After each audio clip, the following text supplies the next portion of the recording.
I love my wife, but I did the deed with her sister. Before passing judgment, read my entire story. I, 35 meters, was married to Lena, 34F, for a decade, and I wouldn't have believed you if you told me, all of those years ago, that I would one day sleep with her older sister, Riley, 40F, that I would one day marry Riley. We'll get to that. The nightmare began with the death of Lena, who I will forever call my true wife, from pancreatic cancer. And the second chapter of grief began on an evening, 2 weekends ago, when I asked, was she telling the truth? About what?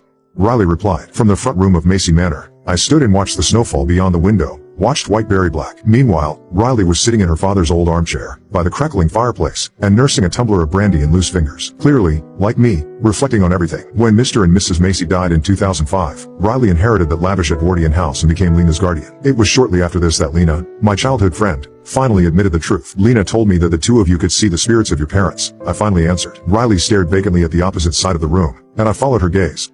My eyes fell upon an empty armchair with a still shadow sitting upon it. Strangely,